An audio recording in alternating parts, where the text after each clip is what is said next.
ही 5-10 minute जो भी stage management का जो भी काम हो टाइम होगा मेरा काम सारा भी कर दूँ जो बोल। एक बार हाथ जोड़े और हाथ क्यों जोड़े मैं ये बाद में बताऊंगा, पहले हाथ जोड़ेंगे और माता रमा को नमस्कार करेंगे वहीं से बैठकर और संत गुरु रविदास बाबा साहब को। और मैं जो बोलूंगा उसमें आपने बोलना मेरे साथ बोले। हे बाबा साहेब, हे संत गुरु रविदास जी, हे माता रमा जी, आपकी बदौलत आज हमें आपने यह बोलने का मौका दिया। इसके लिए हे माता रमा आपका धन्यवाद। हे माता रमा आपके बच्चों की कुर्बानी की बदौलत आज हमारे बच्चे स्कूलों में जाने लगे। इसके लिए बाबा साहेब माता रमा जी आपका धन्यवाद। हे संत गुरु रविदास जी, आपकी बदौलत आज हमें इस गांव में बैठने का व अच्छा भोजन प्राप्त हुआ। आपकी बदौलत इसके लिए संत गुरु रविदास जी आपका धन्यवाद। साथियों, मैं मनोज बोल और महात्मा जी ने बड़े कई मेरी बुआ से भी फोन करवाए भैया आना है उन्होंने, और प्रोग्राम भी कई जगह थे। लेकिन जो मैं बात बताऊंगा मेरी उन बच्चों से हाथ जोड़ के भेजे, मैं क्लास भी ले लूंगा, मैंने बताया मैं वहीं से पूछ लूंगा कि कोई भी पर्सन है और स्कूल के लिए कि स्कूल वाले ही पूछूंगा, वो क्लास भी नहीं। फिर उसमें उन्होंने कह देसी भाषा बेचती हो ठीक। तो मेरी बात ध्यान से सुनो भाई, आप भी गुब्बारे कहीं फोड़ लिया अपने सत्संग में, ऐसा नहीं होना चाहिए। बच्चे पे भी नहीं फूटना चाहिए, क्योंकि सत्संग की जो लाइन है ये टाइम बर्बाद करने का नहीं है।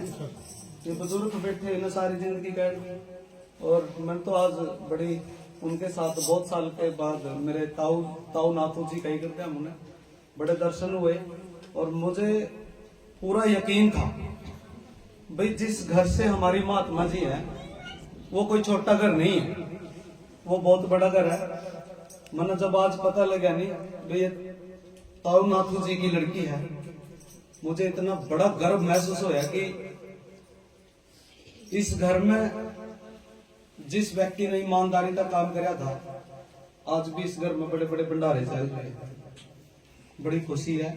और भंडारे के साथ साथ इस घर में मैंने उन महात्माओं की तस्वीर नजर आई, वाक्य में जो ईमानदारी के साथ हम न लगानी चाहिए, अन्य किसी महापुरुष की नहीं सिवाय हमारे गुरु और बाबा साहब।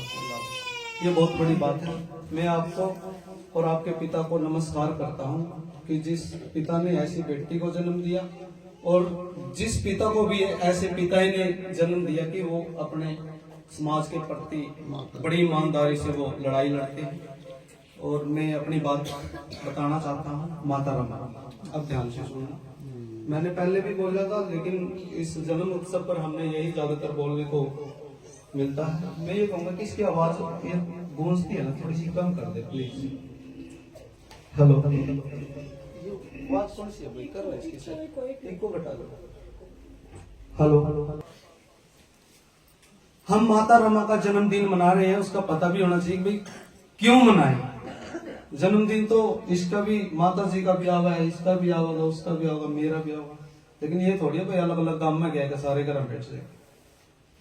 और माता रमा की छोटी बात बता दूं, माता रमा का जन्म 7 फरवरी 1898 को हुआ। उसका गांव वंदर डापोली महाराष्ट्र की वो रहने वाली थी। बचपन में ही जब वो छोटी सी थी उसके माँ बाप मर गए। देखो इतनी दर्द भरी कहानी उसकी, छोटी सी उम्र में उसके माँ बाप भी चले गए। फिर उसके बाद उसके पिता का नाम भिक्खू धोत्रे था और माता का नाम रुक्मिणी था। याद रखिया करो ऐसे नाम, गुरु के माता पिता का अपने माँ बाप के प्रति है सारे। और उसका भाई का नाम शंकर था, एक ही भाई था। और एक बहन थी, उस बहन का नाम 3 नाम था, कुल 3। और देखो जिसके बहन का नाम 3 था, मतलब बाबा साहब ने मंत्र भी 3 का ही दिया। और बचपन में ही उसके पिता की भी मृत्यु हो गई, छोटी सी नहीं, छोड़कर चले गई। और उसके पिता के जाने के बाद उसका मामा और उसके चाचे ने उसको संभाला। तब बंबई में आकर वो रहने लगे और बंबई में रहते रहते उसकी शादी बाबा साहब अम्बेडकर के साथ हुई जब वो 14 बरस की थी, 9 बरस की थी। और उसके साथ बाबा साहब अम्बेडकर की 10वीं क्लास हो चुकी थी। 10वीं क्लास में रहते रहते बाबा साहब अम्बेडकर की भी शादी हो गई थी। और छोटे छोटे उस टाइम बाल विवाह वाली अलग वो थी, फिर उसमें कानून बनाया गया, वो मैं ज्यादा नहीं बोलूंगा। लेकिन फिर उसके बाद कुछ उम्र में ही 14 वर्ष की थी वो, ऐसा इसलिए क्योंकि उन दिनों भारत में बाल विवाह का प्रशासन था। उस समय बाबा साहब अम्बेडकर 10वीं क्लास में थे और उन्होंने बाबा साहब अम्बेडकर ने उसे पढ़ाया लिखाया भी, कुछ अक्षर कुछ लिखना सिखाया। और बाबा साहब उन्हें प्यार से रामू कहते थे और बाबा साहब की पत्नी भी उन्हें बड़े प्यार से साहब कहती थी। और ऐसे ही बचपन में ही, ये तो बचपन है कि छोटे छोटे इतने उम्र के ना माँ बाप छोड़कर मर जाते रो भाई, कितनी दर्द भरी बात। फिर उसके बाद जो दर्द उसके साथ बीत्या नहीं, मैं कहूं कुदरत, इतना दर्द किसी ने भी नहीं दिया। एक बार ठंडा दिमाग तो सोचो, मैं कहूं भी एक बार आप शांत दिमाग तो सोचो भाई, इतना दर्द।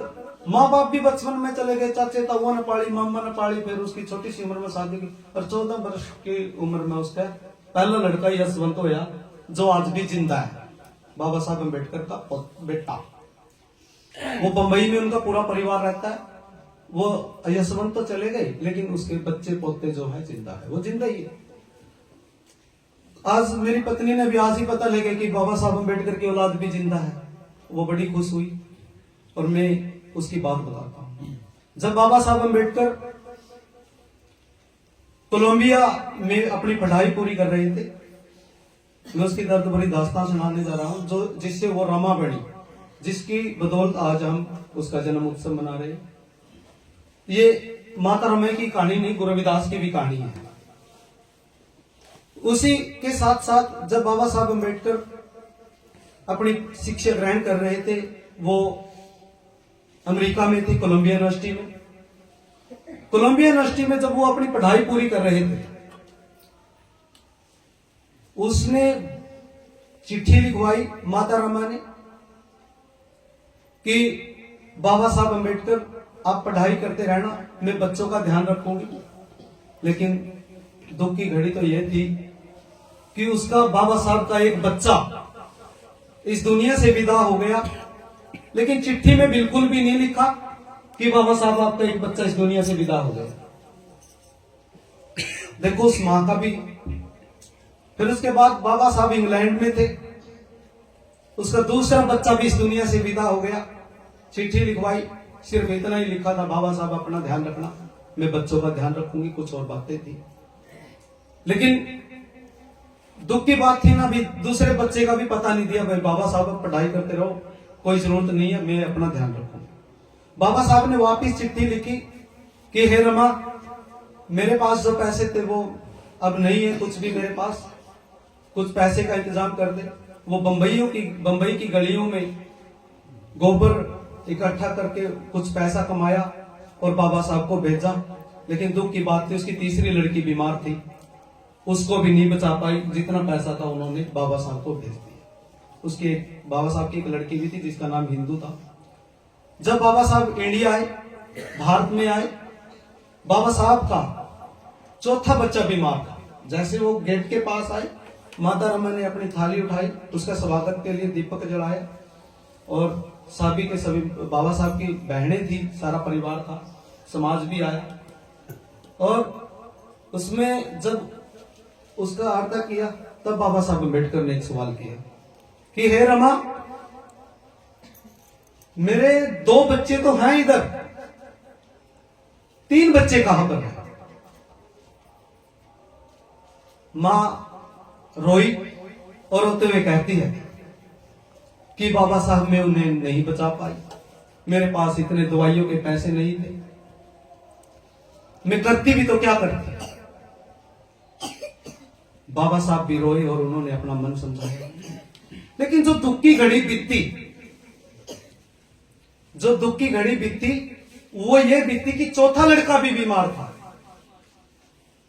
चौथा लड़का जो बीमार था वो ये हुआ कि बाबा साहब अंबेडकर का सबसे बड़ा सपना वो राजरत्न था। और राजरत्न उन्होंने नाम भी इसलिए दिया था कि मैं मेरे बेटे को जो है इस देश का राजा बनाऊंगा। लेकिन जब दर्द भरी बात हुई कि बाबा साहब अंबेडकर का बच्चा भी, चौथा बच्चा इस दुनिया से विदा हो गया। 5 बच्चे थे, यशवंत बच गया। लेकिन बाबा साहब अंबेडकर के आंदोलन भी चले हुए थे। और उस आंदोलन में क्या हुआ कि एक तरफ तो आंदोलन की तैयारी और एक तरफ बच्चे की मौत। बाबा साहब शंका में पड़ गए, उधर जाए तो वो वाला रहे, इधर वाला रहे तो समाज का वो रहेगा। लेकिन बाबा साहब के सामने मां, हमारी मां जिसकी बदौलत हम जिंदा है, वो रोई और रोते हुए कहती है बस बाबा साहब इसको यहीं बंद कर दो, मैं इससे ज्यादा कोई दुख सहन नहीं कर सकती। मैं एक मां हूं, मैंने 4 बच्चे खो दिए और आप लगातार आंदोलन में और सामाजिक लड़ाइयों में हो, पढ़ाई में हो। बाबा साहब मां का दर्द समझ रहे थे और रोते हुए कहता है कि हे रमा चुप हो जा, जिन 4 बच्चों की कुर्बानी आपने आज समाज के लिए दी है, मैं जिस आंदोलन की ओर लड़ाई लड़ रहा हूं, मैं आपसे एक वादा करता हूं, एक दिन आएगा, एक समय आएगा, एक टाइम आएगा कि कोई ये भी कहने वाला पैदा होगा कि एक मां ने अपने 4 बच्चे इस देश के लिए खोए हैं। लेकिन वो तो मां थी, मां समझने से भी नहीं समझ सकती जिसके बेटे की लाश अपने हाथों में थी। वो रोते हुए कहती है बाबा साहब इस लड़ाई को यहीं बंद कर दो, मैं इससे ज्यादा कुछ सहन नहीं कर सकती। और बाबा साहब समझाते हुए कहते हैं हे रमा, मेरे पास तो इतने भी पैसे नहीं है कि आज मैं मेरे बच्चे को कफन के पैसे दे दूं। और बाबा साहब भी रोते हुए कहते हैं, माता रमा भी रोते हुए कहती है कि कोई ऐसा व्यक्ति होगा कि जिस व्यक्ति ने अपने बच्चे के तन पर कफन ना ढका हो। फिर बाबा साहब अंबेडकर के सामने रोते चिल्लाती रही और जब उसको शमशान घाट लेकर गए, उस बच्चे के तन पर कफन नहीं था, उस बच्चे के तन पर कफन नहीं था। और उसकी पत्नी ने एक साड़ी का पल्लू फाड़ के उस बच्चे के तन पर ढक दिया। तब बाबा साहब समझा रहे थे, ठीक है भाषा मेरी है, तर्ज मेरी है, लेकिन बात तो बाबा साहब की है।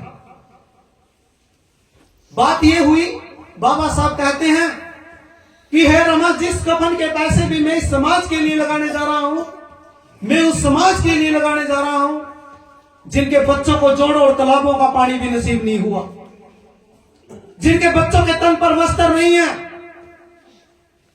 आज मेरे बुजुर्गों, जो आपके ये सर पर पगड़ी है, ये बाबा साहब अंबेडकर के बच्चे के कफन के पैसे हैं। जो मेरे तन पर वस्त्र है, ये उस बाबा साहब अंबेडकर के बच्चे के कफन के पैसे हैं। और मैं मेरी माँ, मेरी बहनों, मेरी बेटियों, मेरे बच्चों, मैं आपसे भी कहना चाहता हूं कि जो आपके सर पर ये कपड़ा है, ये बाबा साहब अंबेडकर के उस बच्चे के कफन के पैसे हैं। अगर वो माँ उस साड़ी का पल्लू ना फाड़ती आज हम इस बस्तियों में ना होते। बड़ी कुर्बानी दी है हमारे गुरुओं ने, हमारे महापुरुषों ने। अपने बच्चे के कफन के पैसे भी हमारे लिए लगाए हैं।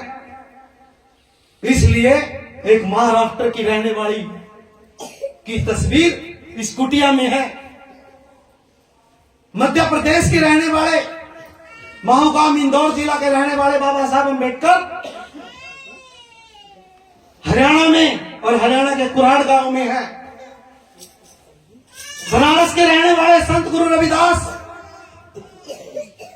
मैं तो नमस्कार करता हूं ऐसे संत को और ऐसे संत के माता पिता को कि जिन्होंने हमें जिंदा रखा।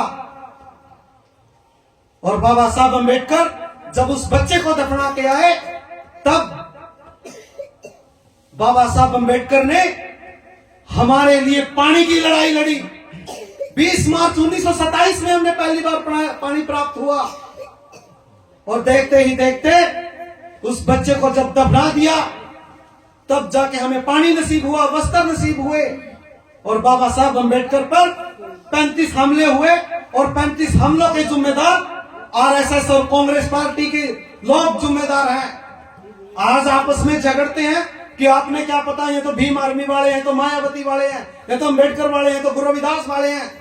अरे हमारी लड़ाई ईमानदारी की और सच्ची है, और हम सच्ची लड़ाई लड़ते हैं और लड़ते रहेंगे। मैं तो नमस्कार करता हूं मेरे ताऊ नाथू जी को भी कि जिन्होंने अपनी एक बेटी इस मिशन में दान कर दी। मैं तो कहता हूं कि कोई ही ऐसा बाप होगा, कि कोई ही ऐसी मां होगी जो अपने बच्चों की कुर्बानी देके आंदोलन में धकेल देते हैं, और कोई ही ऐसा बाप होगा जो अपनी बेटी को आंदोलन में धकेल देते हैं। ये कोई आम आंदोलन नहीं है, ये इंसानियत की लड़ाई है, ये सामाजिक लड़ाई है, ये वैचारिक लड़ाई है, ये अर्थव्यवस्था की लड़ाई है। और मैं कहता हूं, मैं तो इस टीम का भी धन्यवाद करता हूं। कहीं को तो ये होगा भी मेरा भी टाइम रहेगा, मेरा भी टाइम रहेगा। भाई हम जो भी भजन गाएं, जो भी सत्संग के माध्यम से गाएं, हमें तो बहुत कम सत्संग समझ में आता है। कम से कम हमें भजन के बारे में चाहे 2 गाएं चाहे 10 गाएं, हमें उस भजन की जानकारी होनी चाहिए। अब इंगला पिंगला जितनी भी नाड़ी है, हमारी तो ध्यान साधना की ट्रेनिंग है। हम तो जानते हैं कि ये नाड़ी किस तरीके से काम करती है, किस तरीके से काम करती है। जब तक आप मान लिया कि हमारी टीम के लोगों ने गुरु रविदास को गाया और बाहर जाकर कहते भाई बीड़ी पी लो ना गला साफ हो जाएगा, तो ये क्या गुरु रविदास का मिशन है? नहीं। अब यहाँ पे रात भर गाया बजाया, घर घर जाकर बैंड के साथ लड़ पड़ा, चाची ताई के साथ लड़ पड़ा, माँ की इज्जत नहीं करता हो, तो ये कोई गजब गाने बजाने का कोई फायदा नहीं है। मेरा भी बोलने का कोई फायदा नहीं है। मान लिया कि मैं अम्बेडकर की बात करता हूं और मैं नशेबाज हूं, मैं कोई बहन बेटी की इज्जत नहीं करता हूं, मैं महात्मा गुरुओं की इज्जत नहीं करता हूं, फिर कोई इस मिशन का फायदा नहीं है। आप भी अगर सत्संग में आओ तो आपस में एक दूसरे की चुगली निंदा मत करो। इसको बहुत सारे विदेशी लोगों ने इस समाज को तोड़ा है, कम से कम आप तो मिलजुल कर इसे जोड़े। आज महात्मा जी ने सत्संग लगाया है, क्या पता एक दूसरे का इस बात का भी दर्द हो, भाई क्यों लगाया, कैसे लगाया, क्या मतलब। ये दर्द हमें खत्म करके भाईचारा कायम करना पड़ेगा।